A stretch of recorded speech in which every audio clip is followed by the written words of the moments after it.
Tem uma coisa que eu nunca contei para nenhum dos meus filhos.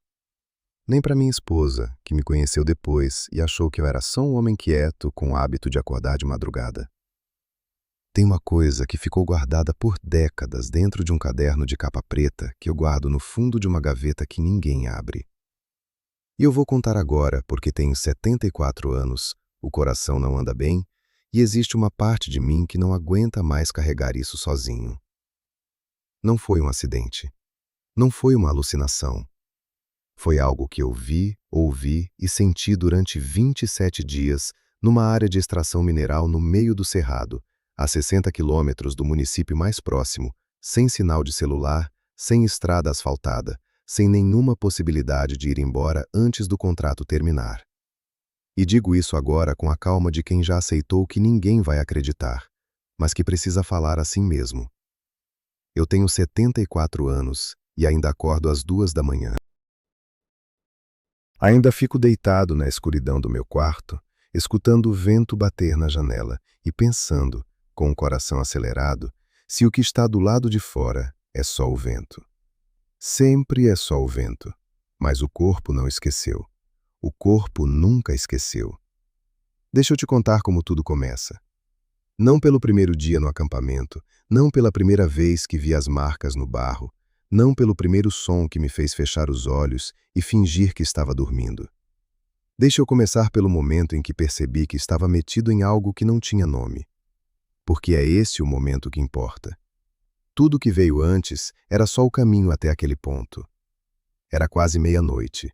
Eu estava deitado no beliche de baixo no terceiro barracão, olhando o teto de madeira que rangia com o vento lá fora, e do nada, o silêncio mudou de qualidade.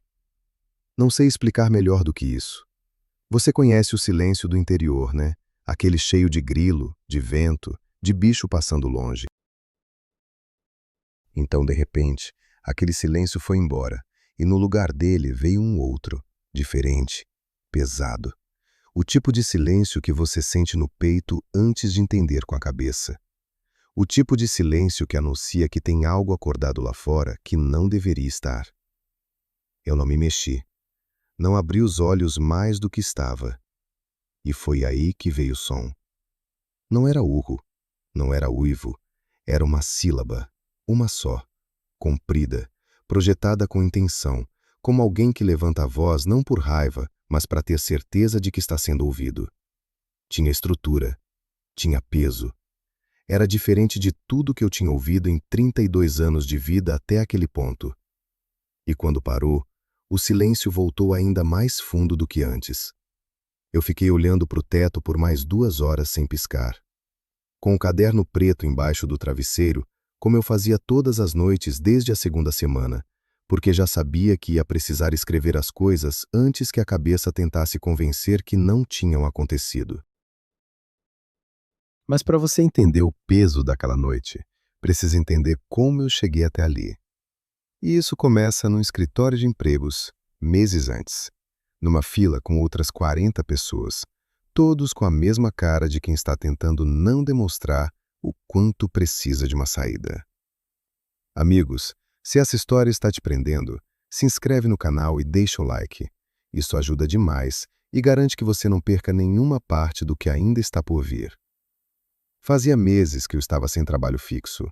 Tinha feito bico aqui e ali, ajudado um vizinho numa reforma, carregado caixa em depósito por 2 semanas, até o dono dispensar metade da equipe de uma vez. Não estava na miséria, mas estava perto o suficiente para saber que mais 2 meses naquele ritmo ia ficar. Quando o atendente me entregou a ficha com o nome da empresa e o valor da diária, eu li 2 vezes porque não acreditei na primeira. Era bom demais. Levantamento topográfico em área rural, contrato de 30 dias, alimentação e alojamento incluídos, transporte providenciado pela empresa. O único detalhe que ele mencionou quase de passagem, com a voz de quem já falou aquilo muitas vezes, era que a área ficava longe, bem longe, e que o pessoal precisava ter perfil para isolamento. Eu disse que tudo bem. Disse que era acostumado com o interior. Assinei sem ler o contrato até o fim. A única coisa que me passou pela cabeça naquele momento foi que ia conseguir pagar o aluguel atrasado e sobrar alguma coisa. Não pensei em mais nada. Não perguntei por que a diária era tão boa para um trabalho de campo simples. Não perguntei por que a empresa não tinha endereço físico no panfleto, só um número de telefone fixo. E com certeza não perguntei por que o atendente desviou o olhar quando eu disse que estava dentro.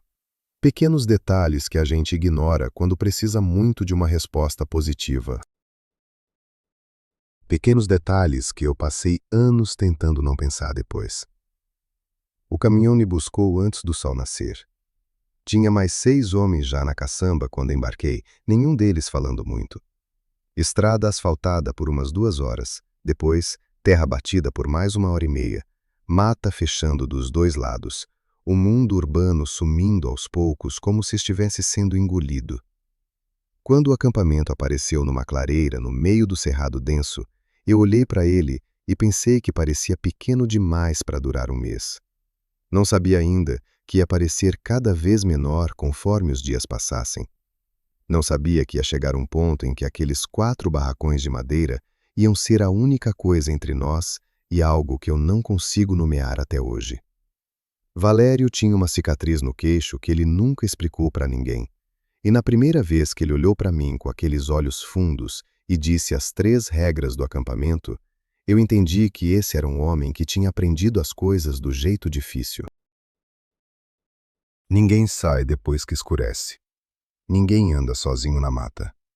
Todo grupo dá retorno ao voltar.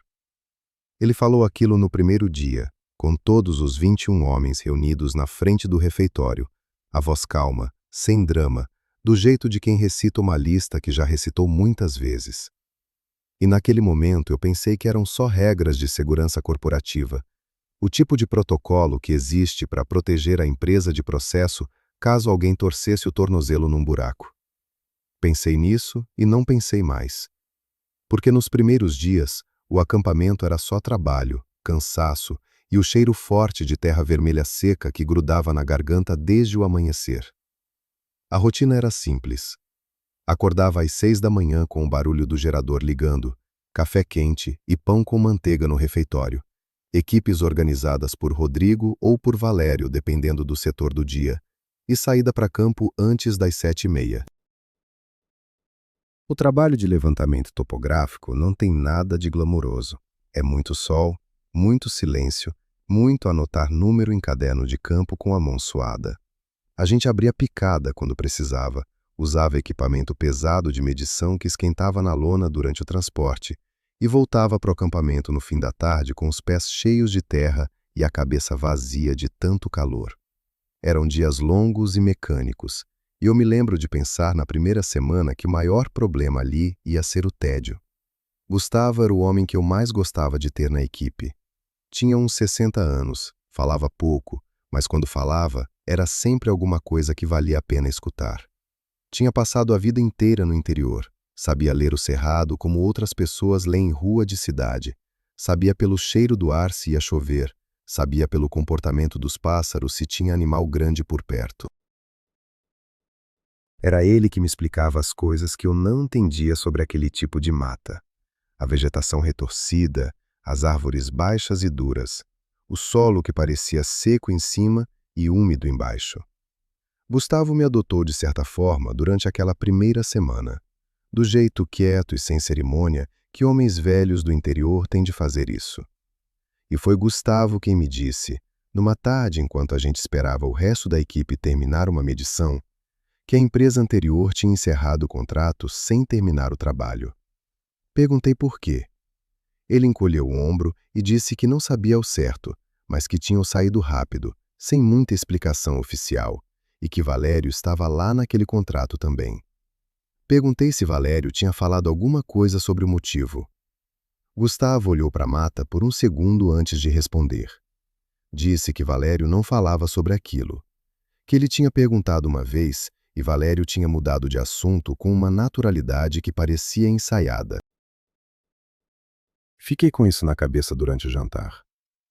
Mas o cansaço era grande e a cama chamava mais do que qualquer pensamento, e eu dormi fundo naquela noite, sem imaginar o que estava por vir. Foi na terceira semana que tudo mudou. Não com barulho, não com um evento grande e impossível de ignorar.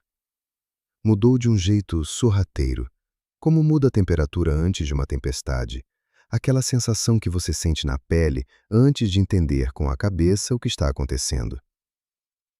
Eu estava deitado numa noite quente, o ventilador do barracão girando devagar sem fazer muita diferença, todo mundo ao redor dormindo. E foi aí que percebi que o cerrado tinha ficado mudo. Não gradualmente, de repente. Os grilos pararam ao mesmo tempo, como se tivessem recebido uma ordem. O vento que batia no telhado de zinco toda noite tinha sumido também. E no lugar de tudo aquilo veio aquele silêncio que eu já te descrevi antes. Aquele silêncio de coisa viva e acordada que te observa sem se mover. Me levantei devagar, sem fazer barulho. Fui até a janela lateral do barracão que ficava voltada para a borda da mata e olhei. Não havia lua cheia naquela noite, mas havia estrelas suficientes para iluminar a clareira com uma luz fraca e azulada. A mata ficava a uns 200 metros dali, uma parede escura e densa que o olho não conseguia penetrar. Fiquei olhando por uns 30 segundos sem ver nada. E então vi. Na linha entre a clareira e a mata, onde a luz fraca das estrelas já não chegava direito, havia algo em pé. Não era uma árvore, porque a árvore não muda de posição, e aquilo estava numa posição diferente da que eu tinha visto no dia anterior, naquele mesmo ponto da linha. Não era nenhum dos homens do acampamento porque era alto demais, largo demais, e estava imóvel com uma imobilidade que nenhum homem consegue manter por tanto tempo assim. Eu fiquei olhando para aquilo, e aquilo ficou onde estava.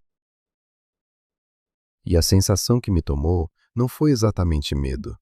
Foi algo mais primitivo do que medo. Foi o tipo de coisa que o corpo sente quando reconhece que está diante de algo muito maior do que ele e que não tem nada a fazer a respeito. Fechei a cortina com cuidado, voltei para o beliche, pedi o caderno preto embaixo do travesseiro e escrevi tudo, com a letra miúda que eu usava para economizar folha. A data, a hora, a posição da janela, a distância estimada, a descrição do que eu tinha visto. Escrevi com calma, como se documentar pudesse me dar algum controle sobre aquilo. Guardei o caderno, fechei os olhos e fiquei deitado em silêncio até o amanhecer. E de manhã, durante o café, olhei para Valério e ele olhou para mim, e por uma fração de segundo eu tive a impressão de que ele sabia exatamente o que eu tinha visto naquela janela. Mas ele desviou o olhar e perguntou para o Rodrigo sobre o cronograma do dia, e a conversa seguiu normal, e ninguém falou nada. Só que a partir daquele dia, eu comecei a reparar em coisas que antes eu deixava passar. Rodrigo era o tipo de homem que você queria do seu lado numa situação difícil, porque ele não entrava em pânico, não exagerava, não inventava. Tinha passado mais de 20 anos fazendo levantamento em campo por todo o país. Tinha trabalhado em área de conflito fundiário, em terra de difícil acesso, em lugar onde o mapa não batia com a realidade.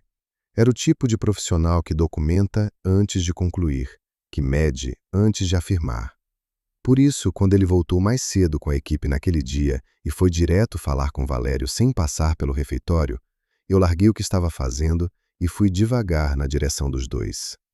Não cheguei perto o suficiente para ouvir tudo, mas ouvi o suficiente. Ouvi Rodrigo dizer a palavra pegadas. Ouvi ele dizer bipedal. E ouvi o silêncio de Valério depois disso. Um silêncio comprido, que não era de surpresa. Era de alguém que acabou de ouvir uma confirmação do que já suspeitava. Mais tarde, Rodrigo me mostrou as fotos que tinha tirado no celular antes de voltar. A câmera não era boa, e a luz do cerrado naquele horário jogava sombra em tudo, mas dava para ver o suficiente. As marcas estavam num trecho de barro endurecido, perto de um riacho seco, a meio quilômetro a oeste do nosso setor do dia. Eram bípedes, 2 fileiras paralelas de impressões afundadas no barro, cada uma com um comprimento que eu estimei em uns 45 centímetros olhando na foto. Tinham marcas de garras na extremidade dos dedos, sulcos profundos e curtos, Não o arranhado longo de animal que escorrega, mas a impressão de algo que apoia o peso com intenção.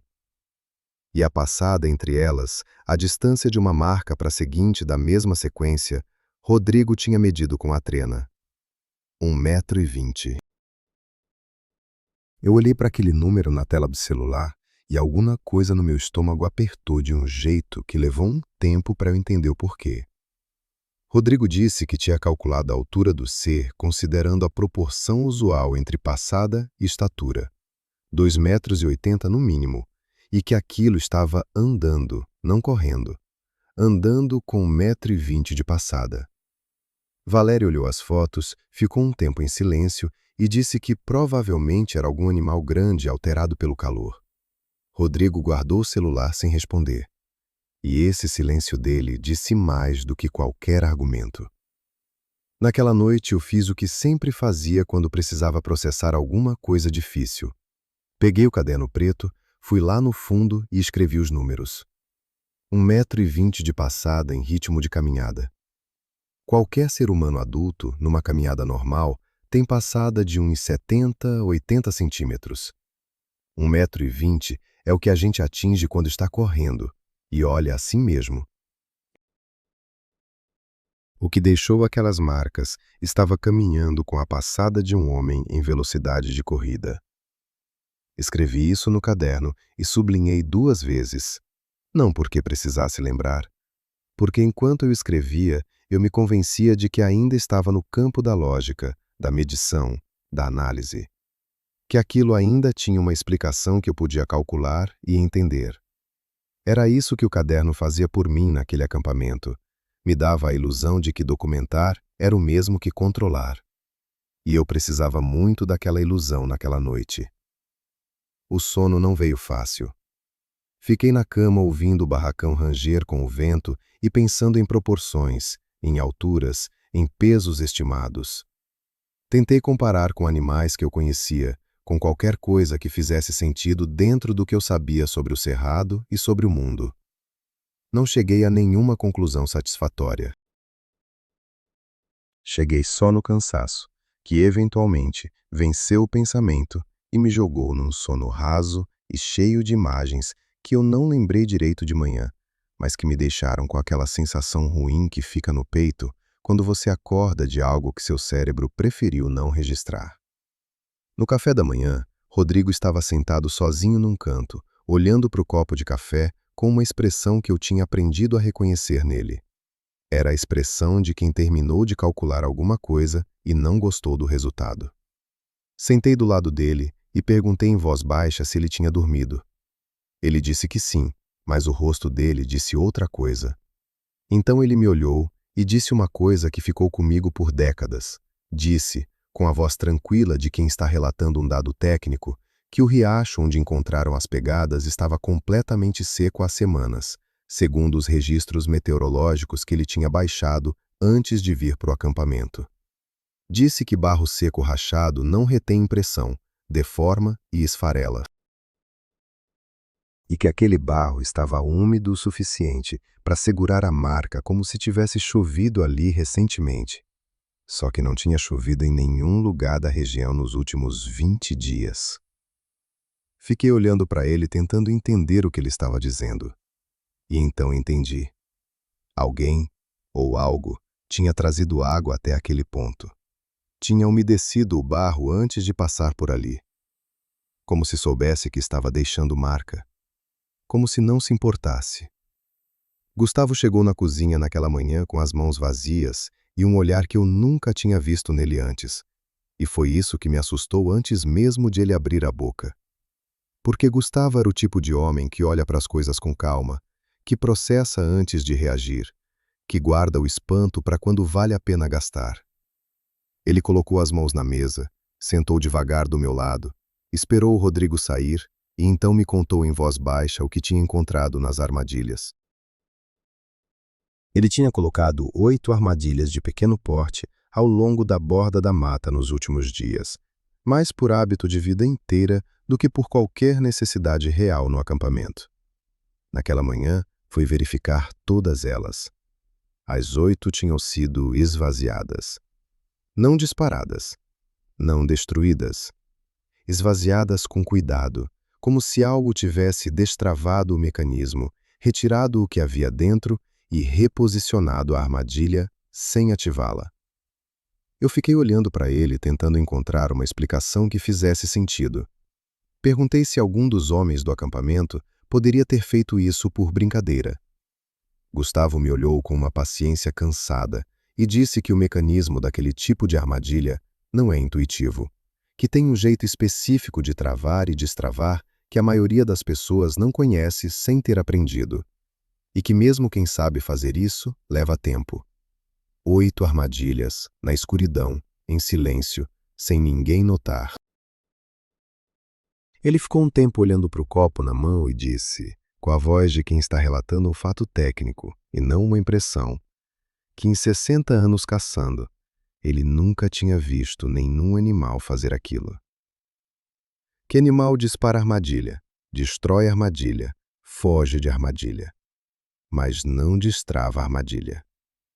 Essa era uma distinção que exigia entender como a armadilha funcionava. Exigia intenção. Eu escrevi tudo no caderno naquela noite, e pela primeira vez desde que cheguei naquele acampamento, fiquei um longo tempo olhando para o que tinha escrito, sem conseguir colocar aquilo dentro de nenhuma categoria que eu conhecia. Os dias seguintes foram estranhos de um jeito difícil de descrever. O trabalho continuava igual. As medições, as picadas, o calor seco do cerrado que ressecava o lábio e deixava a garganta áspera até depois do jantar. Mas alguma coisa tinha mudado na qualidade do silêncio lá fora. Tipo quando você está numa sala e percebe que alguém entrou sem fazer barulho, sem ver a pessoa, só sentindo a presença pelo jeito que o ar muda. Era assim o acampamento depois das revelações de Rodrigo e de Gustavo. Todo mundo sabia de alguma coisa, ninguém estava falando abertamente, e esse silêncio coletivo pesava mais do que qualquer conversa teria pesado. Valério reorganizou as equipes sem explicar o motivo. Colocou sempre pelo menos um homem mais experiente em cada grupo. Encurtou o horário de permanência em campo em 40 minutos. Ninguém questionou. Todos aceitaram com a naturalidade de quem aceita uma mudança que já estava esperando. Foi numa tarde de trabalho numa área a 800 metros do acampamento que aconteceu o que eu não consigo tirar da cabeça até hoje. Estávamos em 3, eu, Daniel e um outro rapaz chamado Fábio, abrindo uma medição numa faixa de cerrado mais denso, vegetação baixa, mas fechada. Visibilidade de uns 15 metros em cada direção quando você estava dentro. Daniel estava uns 30 metros à minha frente, Fábio uns 10 metros atrás de mim. E então Daniel parou. Levantou a mão direita com o gesto que usávamos para sinalizar parada sem barulho. Parei imediatamente. Olhei na direção que ele estava olhando, que era levemente à esquerda da nossa linha de avanço, em direção a uma área onde as árvores ficavam um pouco mais altas e espaçadas. E vi, não uma silhueta completa, não uma forma claramente definida, porque a luz dentro do cerrado naquele horário da tarde é filtrada e irregular, cheia de sombra e mancha de sol. Mas o que eu vi era alto, era largo, e estava absolutamente parado, com a imobilidade que eu já tinha aprendido a reconhecer naquela linha da mata. A imobilidade que não é de árvore, porque a árvore não tem profundidade no olhar, e aquilo tinha. Eu não sei quanto tempo ficamos parados os três. Pode ter sido 10 segundos, pode ter sido 30. O tempo faz coisas estranhas quando o corpo entra em modo de alerta total, quando todos os sentidos estão ligados ao máximo e o pensamento para de funcionar em sequência e começa a funcionar em flashes. O que eu sei é que em algum momento a forma desapareceu. Não correu, não se abaixou, não fez nenhum movimento brusco que eu tivesse visto. A mata simplesmente fechou ao redor daquele ponto, como se nunca tivesse aberto. Daniel ficou parado por mais uns 15 segundos depois disso. Então virou para mim com um rosto que eu nunca vou esquecer. Não de medo, de reconhecimento. Do tipo que aparece quando algo que você estava tentando não acreditar se confirma sem te pedir licença. Voltamos para o acampamento em silêncio total. Fábio não perguntou o que tinha acontecido. Eu acho que ele tinha visto também. Naquela noite, Daniel fumou 3 cigarros seguidos, sentado na soleira do barracão, olhando para a escuridão. Não falei com ele. Havia um acordo não dito entre todos nós de que algumas coisas ficavam dentro da pessoa que as tinha vivido, pelo menos por enquanto. Mas enquanto eu escrevia no caderno com a lanterna embaixo do cobertor, escrevi uma pergunta que não conseguia responder. Se aquilo nos viu primeiro, ou se foi a gente que chegou perto sem saber, e qual dessas duas opções era mais assustadora? Na manhã seguinte ao que vimos na mata, Valério chamou os líderes de equipe para uma conversa que durou menos de 10 minutos e da qual ninguém saiu com expressão de alívio. Eu não estava dentro, mas fiquei perto o suficiente para ver pela janela do refeitório como aquela reunião aconteceu. Valério falou a maior parte do tempo. Os outros 3 ouviram com o rosto fechado de quem está recebendo informação que confirma o que já sabia, mas que preferia não ter confirmado. Rodrigo cruzou os braços e ficou olhando para o chão. Daniel ficou de costas para a janela, então eu não vi o rosto dele. Quando saíram, ninguém comentou o que tinha sido dito. Valério foi direto para o mapa afixado na parede do corredor e ficou um tempo olhando para ele com uma caneta na mão sem escrever nada. Eu entrei no corredor e fiquei parado do lado dele por um momento. Ele não me olhou. Mas depois de um tempo disse, com a voz de sempre, que a partir daquele dia as equipes de campo seriam compostas por no mínimo 4 pessoas, que nenhuma equipe avançaria além de 600 metros do perímetro do acampamento, e que qualquer observação fora do comum deveria ser relatada a ele diretamente e sem demora. Perguntei o que ele considerava fora do comum naquele ponto. Ele me olhou então, e foi a primeira vez que eu vi nos olhos de Valério algo diferente da compostura de sempre. Não era medo exatamente. Era o reconhecimento de alguém que chegou num ponto em que fingir que não está vendo, mas custaria mais do que admitir. Ele disse, devagar, que eu sabia muito bem o que era fora do comum. E foi embora pelo corredor sem mais nada. O silêncio coletivo que tomou conta do acampamento naqueles dias era diferente do silêncio dos primeiros dias. No começo, era o silêncio do cansaço e do isolamento. Homens que não se conhecem bem, conservando energia. Agora era outro tipo. Era o silêncio de 21 homens que compartilham um entendimento que nenhum deles quer ser o primeiro a colocar em palavras, porque colocar em palavras é tornar real de um jeito que não tem volta. Eu conhecia aquele silêncio de dentro. Era o silêncio que eu mesmo mantinha desde a noite em que vi a forma na linha da mata pela janela do barracão. Era mais fácil continuar documentando do que concluir. Mais fácil medir do que nomear. O jantar naqueles dias era quieto de um jeito que pesava no ar, junto com o cheiro de feijão e de madeira quente. Alguém começava uma conversa sobre futebol ou sobre família, e ela morria sozinha depois de 2 ou 3 trocas, porque ninguém conseguia sustentar o interesse em nada que não fosse o que estava acontecendo ali. E ninguém queria falar sobre o que estava acontecendo ali. Gustavo comia devagar, olhando para o prato. Daniel tinha parado de fazer as piadas que ele fazia nos primeiros dias. Fábio mal abria a boca. E eu ficava observando tudo isso e escrevendo no caderno à noite, e tentando entender se o comportamento coletivo que estava vendo era adaptação ou era rendição. Foi exatamente nessa atmosfera que os sons noturnos começaram de verdade. Não foi gradual, não foi uma coisa que foi crescendo ao longo de várias noites. Foi de uma noite para outra, como se algo tivesse decidido que o momento tinha chegado. Deitei na cama naquela noite com o barulho normal do cerrado. Grilos, vento, o gerador funcionando no baixo. E acordei às 10h30 da noite com um barulho tendo sumido e outro tendo tomado lugar. Passos, pesados, ritmados, no chão de terra seca do lado de fora do barracão. Não era o tipo de passo que você ouve de longe e imagina. Era o tipo de passo que você sente pelo chão antes de ouvir pelo ar, uma vibração baixa e constante que subia pelo beliche de metal e chegava no corpo antes de chegar no ouvido. E havia uma cadência naquilo, um ritmo regular, que foi ficando mais claro conforme eu fui acordando por completo. A coisa estava circulando o acampamento.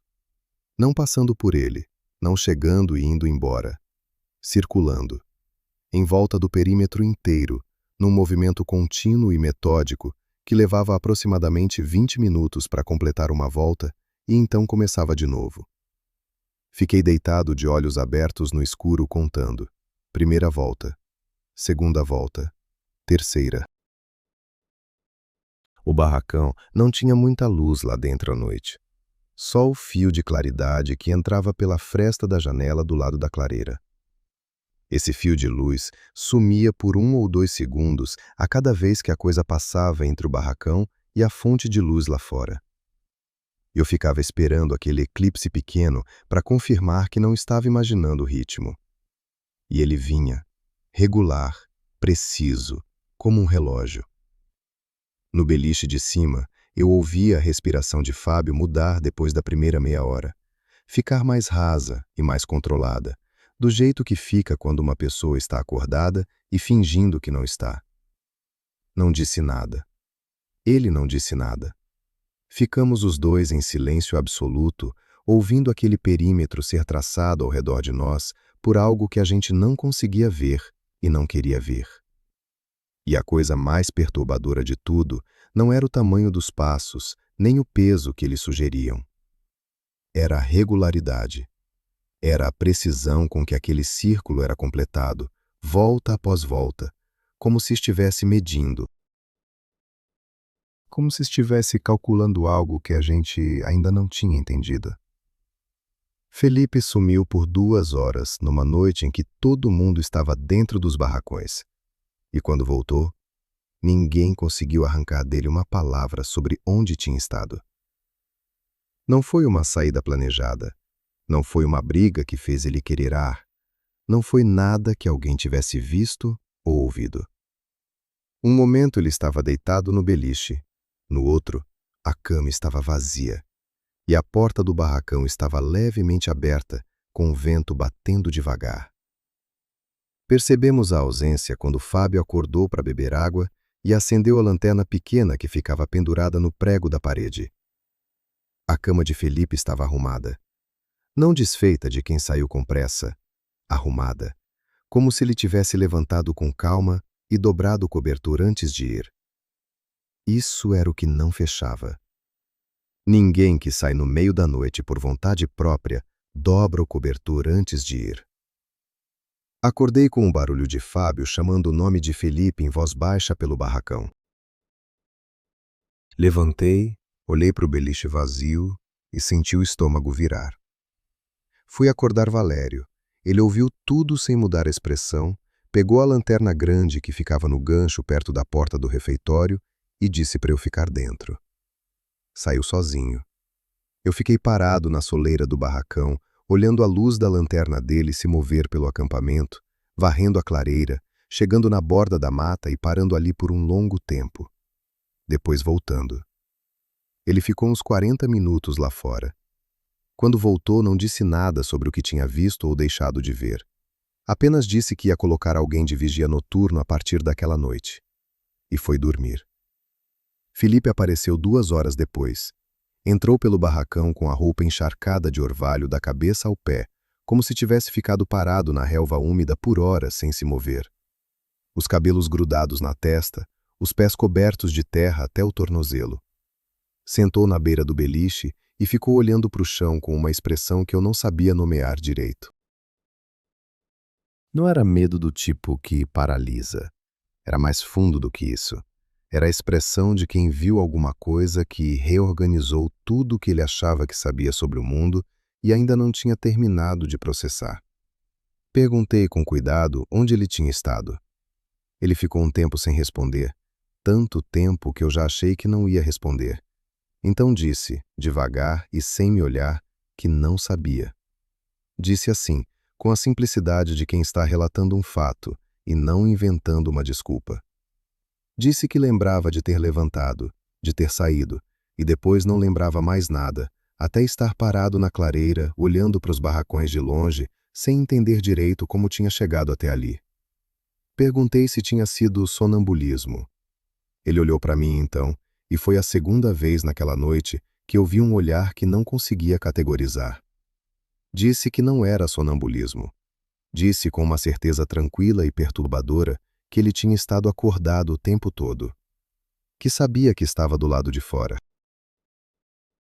que simplesmente não conseguia lembrar o que tinha acontecido nesse meio tempo. Depois deitou, puxou o cobertor e não disse mais nada. Não dormiu. Eu podia ouvir a respiração dele acordada até de manhã. Na manhã seguinte, ele pediu para Valério ser transferido de volta para a cidade antes do fim do contrato. Valério disse que não havia transporte disponível até a data programada. Felipe ouviu, assentiu devagar e, a partir daquela noite, nunca mais saiu do barracão depois que o sol baixava. Ficava sentado no beliche lendo um livro de bolso que ele já devia ter lido 3 vezes. Mas os olhos não acompanhavam as páginas. Eu sabia porque eu ficava de lado olhando às vezes. Os olhos ficavam parados numa palavra por tempo demais para estar lendo. Ele estava escutando. 3 noites depois do episódio de Felipe, o som que eu mencionei lá no começo dessa história aconteceu pela primeira vez. Eu disse que ia contar isso uma vez só, e eu vou cumprir. Era tarde. Todo mundo estava quieto. O acampamento estava no silêncio de sempre do depois das 10. Aquele silêncio que eu já tinha aprendido a monitorar como se fosse um instrumento de medição. E então veio uma sílaba, comprida, sustentada, projetada com uma precisão que não tinha nada de animal e nada de acidental. Não era um som que escapou, era um som que foi feito com intenção de ser ouvido. Tinha direção, tinha volume calculado, tinha aquela qualidade que separa ruído de comunicação.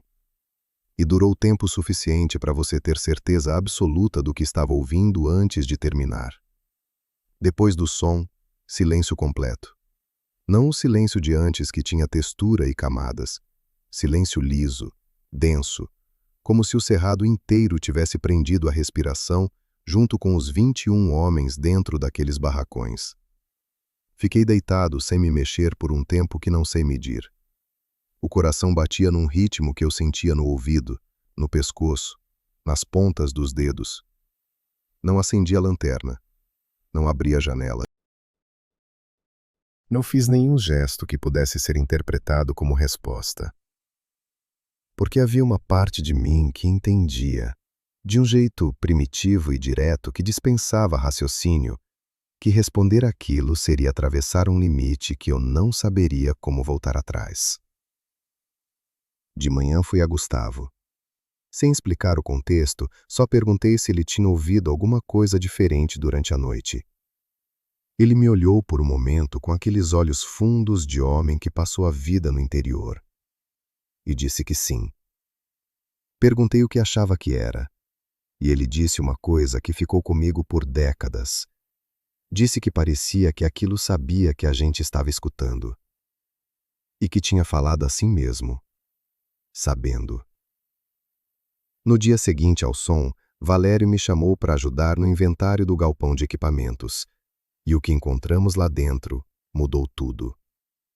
Não foi uma visão, não foi um som, não foi uma impressão. Foi físico, concreto, irrefutável. O tipo de coisa que você não consegue explicar com ventoinha, ou com madeira velha, ou com qualquer uma das explicações razoáveis que a gente vai colecionando quando não quer aceitar o que está vendo. A parede dos fundos do galpão, a que ficava voltada diretamente para a linha da mata, tinha um vão aberto na base. As tábuas tinham sido empurradas de fora para dentro, não arrancadas, não quebradas pelo peso de algo caindo, empurradas com força controlada, porque as tábuas vizinhas estavam intactas e os pregos ainda estavam nos lugares, apenas curvados para dentro pela pressão. O vão tinha uns 50 centímetros de altura por uns 40 de largura, grande o suficiente para passar um braço, grande o suficiente para uma cabeça. E no chão do galpão, na camada fina de serragem e poeira que se acumulava ali por semanas, havia marcas. Não pegadas completas. A parte frontal de um pé enorme, o arco dos dedos, a região da almofada e os sulcos de garras que tinham riscado a madeira do assoalho, embaixo da poeira, com uma profundidade que eu estimei em quase 1 centímetro. Aquilo tinha colocado o pé dentro do galpão. Tinha ficado nessa posição por tempo suficiente para deixar marca no assoalho de madeira dura. E depois tinha recuado. Fiquei olhando para aquelas marcas por um tempo que não soube medir. Valério ficou do meu lado em silêncio, e esse silêncio dele era diferente de todos os outros que eu tinha observado nele ao longo daquelas semanas. Não era o silêncio de quem está processando, era o silêncio de quem já terminou de processar e está decidindo o próximo passo. Ele se abaixou, examinou as marcas de perto sem tocar, olhou o vão nas tábuas por um longo tempo e então se levantou com aquela postura que eu tinha aprendido a reconhecer como o momento em que Valério tomava uma decisão. Disse, com a voz completamente calma, que íamos terminar o inventário, que eu não ia comentar o que vimos com ninguém naquele dia e que a saída ia ser antecipada. Não perguntei enquanto. Não perguntei o porquê agora e não antes. Porque a resposta para a segunda pergunta estava ali no chão do galpão, em forma de sulco de garra, num assoalho de madeira dura. E a primeira pergunta não importava tanto quanto eu achava. Terminamos o inventário em silêncio. Saímos do galpão. Valério trancou a porta com o cadeado de sempre, como se nada tivesse acontecido. E eu voltei para o barracão com os joelhos levemente fracos e escrevi tudo no caderno com a mão mais firme que consegui segurar. Naquela noite, depois do jantar, Valério ficou de pé na frente de todos os 21 homens reunidos no refeitório e comunicou a antecipação da saída com a naturalidade de um comunicado de rotina. Disse que as condições do terreno tinham inviabilizado a conclusão do levantamento dentro do prazo estabelecido, que a empresa tinha sido avisada e que a saída seria na manhã seguinte, 2 horas mais cedo do que o planejado. Nenhum detalhe adicional. Nenhuma abertura para perguntas. Ele falou e ficou parado esperando a reação. E a reação foi 0.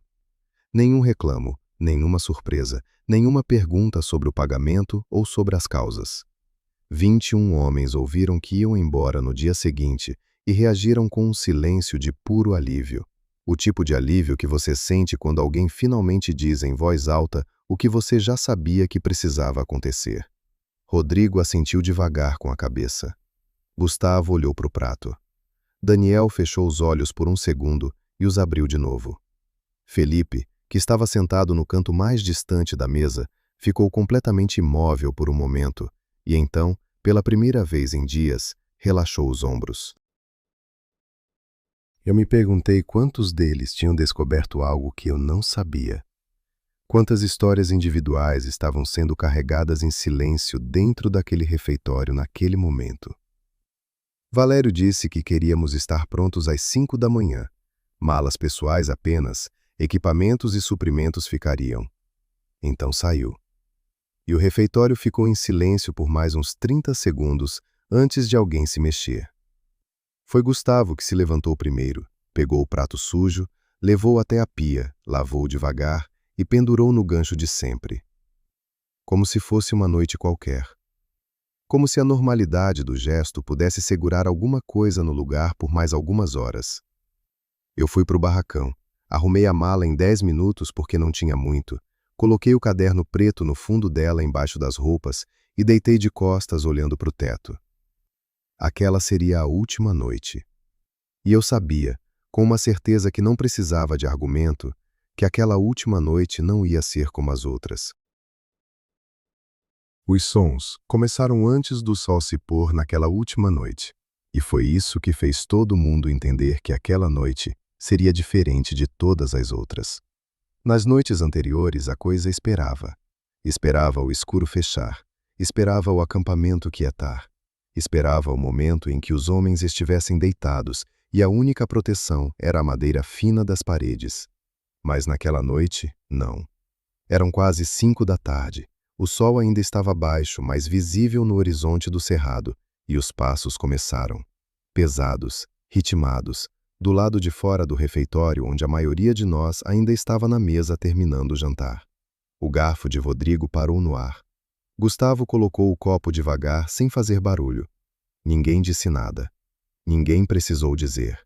Em menos de 2 minutos, sem que Valério desse nenhuma ordem, todos os 21 homens estavam dentro do refeitório, que era o maior e mais sólido dos barracões, com as 2 janelas fechadas e o trinco da porta passado. Não foi combinado. Foi instinto puro, o tipo que vem de uma camada mais funda do que pensamento, o tipo que os animais usam quando sentem que o período de graça acabou. Ficamos todos ali dentro, enquanto lá fora a luz ia sumindo e os sons mudavam de qualidade. Nas outras noites, era a circularidade constante, a medição do perímetro volta após volta. Naquela noite era diferente. A coisa não estava circulando. Estava se aproximando em linha reta, e depois recuando, e depois se aproximando de novo, como se testasse a resistência do ar ao redor do barracão. Como se avaliasse. Os intervalos entre aproximação e recuo eram irregulares, imprevisíveis. E isso era o que destruía o sistema nervoso, porque você não conseguia antecipar, não conseguia preparar o corpo para o momento de mais pressão. Às vezes passavam 10 minutos em silêncio absoluto e você começava a relaxar muito levemente os músculos dos ombros. E então, os passos voltavam de repente, direto, sem progressão, como se a coisa tivesse se teleportado de longe para perto em fração de segundo. Eu ficava olhando as faces dos outros homens à luz do lampião central do refeitório e via a mesma batalha que eu mesmo estava travando. A batalha entre o sistema nervoso que queria reagir e a consciência que entendia que reagir não servia para nada. Gustavo ficava de olhos fechados, respirando devagar, com as mãos apoiadas espalmadas na mesa, como alguém em oração ou em meditação profunda. Daniel tinha as costas tão rígidas que eu conseguia ver os músculos do pescoço dele tensos da cadeira onde eu estava. Felipe olhava para o livro de bolso aberto na frente dele, sem virar página. E então, por volta das 9 da noite, aconteceu o que eu não esperava e que ainda hoje, décadas depois, é a imagem que aparece quando acordo de madrugada com o coração acelerado. A parede norte do refeitório cedeu. Não cedeu muito, não foi dramático no sentido de madeira quebrando ou estrutura colapsando. Foi uma pressão lenta e controlada vinda de fora, como se algo de peso imenso tivesse encostado na parede com cuidado deliberado. As tábuas de madeira gemeram num som baixo e comprido, que percorreu toda a extensão da parede de um extremo ao outro, e a parede inclinou para dentro alguns centímetros, que foram suficientes para fazer o lampião no teto balançar no gancho. A sombra de todos nós balançou junto nas paredes, e naquele segundo de luz oscilando, eu vi em todos os rostos ao redor da mesa a mesma coisa. Não pânico, não choro. Uma rendição silenciosa e absoluta, diante de algo que era grande demais para qualquer reação que a gente pudesse ter fazer alguma diferença. A pressão na parede durou talvez 5 segundos. Depois foi embora devagar, do mesmo jeito que tinha chegado, e a parede voltou para a posição original com um estalo seco. O lampião parou de balançar, e 21 homens ficaram sem respirar por um tempo que pareceu ter duração de uma vida. Meia-noite chegou e os sons pararam. Não gradualmente, não com uma retirada que você pudesse acompanhar. Pararam de uma vez, como se alguém tivesse virado uma chave. Um segundo havia aquela presença pesada circulando do lado de fora. No segundo seguinte havia silêncio do cerrado de madrugada.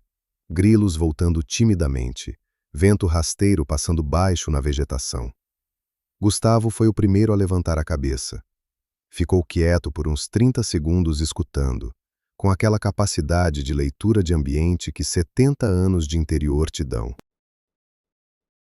Então disse em voz muito baixa que tinha acabado por aquela noite. Perguntei como ele sabia. Ele ficou um tempo antes de responder. Disse que não sabia de nada, com certeza. Disse que parecia que a gente tinha sido liberado. Usou exatamente essa palavra. liberado. E ela caiu no refeitório com um peso específico, porque era a palavra certa. Não tínhamos escapado. Não tínhamos resistido. Não tínhamos vencido nenhuma batalha. Tínhamos sido avaliados por algo que tinha critérios que nenhum de nós entendia. E tínhamos passado nessa avaliação, ou tínhamos sido considerados insuficientes para continuar merecendo atenção. E em nenhuma dessas possibilidades havia algo que se parecesse com vitória. Valério ficou de pé, foi até a janela, ficou olhando pela fresta da madeira por um longo tempo. Então disse, sem virar, que às 5 da manhã estaríamos nos caminhões. Que ninguém saísse antes disso. E foi se sentar num canto com os braços cruzados e os olhos abertos no escuro. Eu peguei o caderno preto da mala, escrevi a data, a hora e as palavras de Gustavo. Então escrevi uma pergunta que nunca consegui responder. Escrevi: o que foi que aquilo decidiu quando ficou parado do lado de fora antes de ir embora? Saímos do refeitório às 5 da manhã com o céu ainda escuro e as estrelas sumindo devagar no horizonte, e o Cláudio tropeçou na soleira da porta porque estava olhando para o lado errado, olhando para a mata, e não para o chão. Ninguém disse nada. Todo mundo sabia o que ele estava olhando.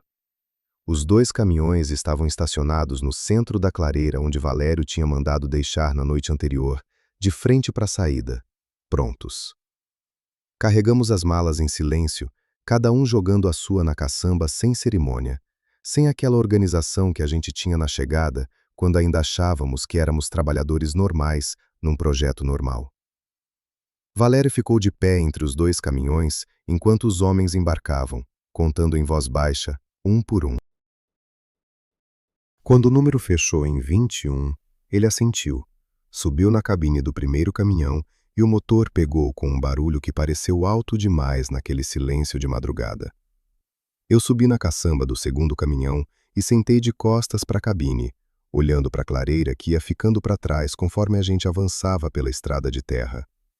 Tomei essa decisão conscientemente, a de sentar virado para trás, porque eu queria ver o acampamento sumir. Queria registrar aquele momento de um jeito concreto, a imagem dos 4 barracões de madeira ficando menores no retângulo da estrada, a mata fechando dos 2 lados, a clareira encolhendo. Era uma forma de encerrar, de dizer para o meu próprio sistema nervoso que aquilo estava ficando para trás no espaço, que a distância entre mim e aquele lugar ia aumentar a cada metro que os pneus do caminhão comiam naquela estrada congelada de madrugada. Não olhei para a mata enquanto ela passava dos 2 lados do caminhão.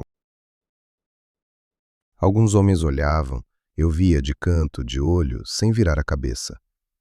Rodrigo estava de olhos fechados, com a cabeça apoiada na lateral da caçamba. Gustavo olhava para o chão de madeira da caçamba com as mãos no joelho. Felipe estava encolhido num canto, com o casaco puxado até o queixo, os olhos abertos, mas completamente voltados para dentro, vendo alguma coisa que não estava ali. Então Cláudio, que estava sentado 2 lugares à minha esquerda, olhou para a mata. Não foi uma olhada rápida e distraída, foi uma olhada longa e deliberada, como alguém que precisa confirmar alguma coisa antes de aceitar que acabou. Ficou olhando por talvez uns 30 segundos, com o rosto voltado completamente para a esquerda, onde a vegetação fechada do cerrado passava a uns 3 metros da lateral do caminhão. E então virou de volta.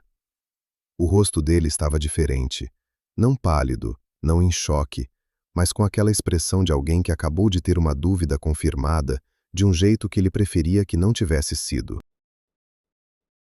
Sólido, definitivo, como um arquivo fechado. Ele não olhou para ninguém depois disso.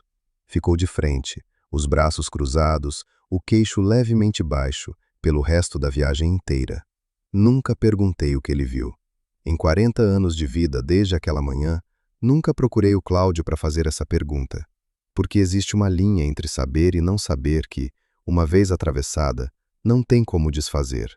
E eu aprendi naquele acampamento que manter essa linha intacta, às vezes, é o que permite que você continue funcionando depois.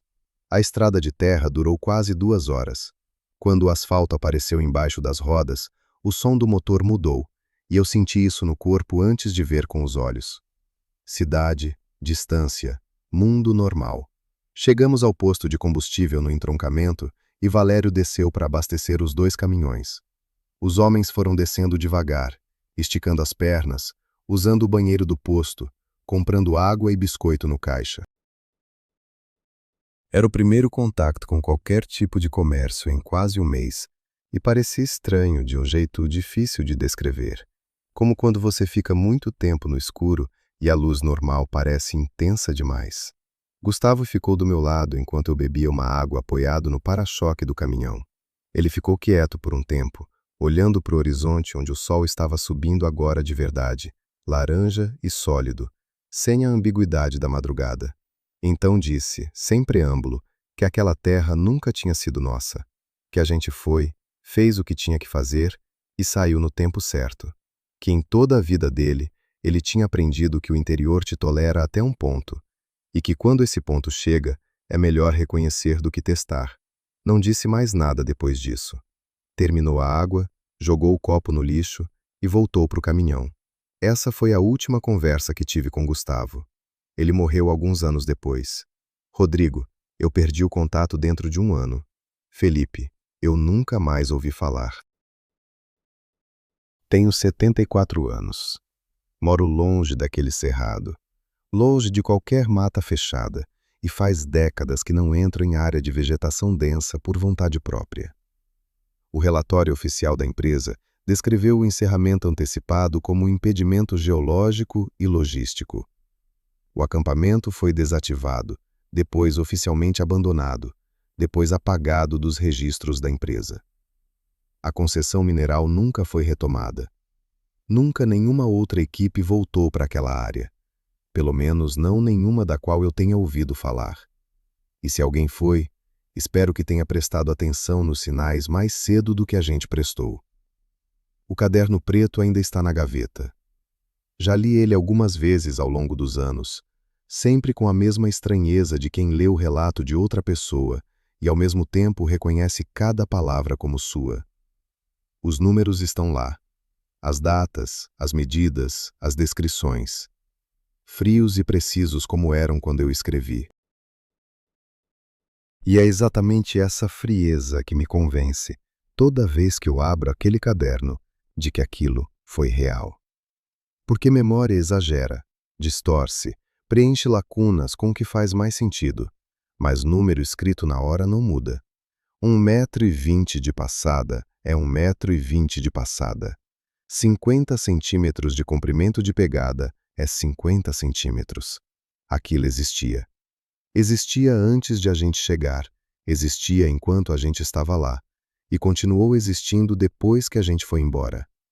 Essa é a coisa que mais pesa, não o medo, não o que vi pela janela, não o som daquela noite. É o fato simples de que nossa presença não mudou absolutamente nada naquele lugar. A gente chegou, trabalhou, teve medo, foi embora, e o lugar ficou exatamente igual. Como se a gente nunca tivesse estado lá. Como se 27 dias de presença humana fossem a mesma coisa que 27 dias de vento. A natureza não precisa te expulsar quando sabe que você vai embora sozinho. Ela só espera. E a espera dela é mais longa do que qualquer coisa que a gente consiga imaginar. Acordo às 2 da manhã até hoje. Escuto o silêncio do quarto por alguns segundos. E então lembro onde estou. Lembro que a mata fechada fica longe daqui.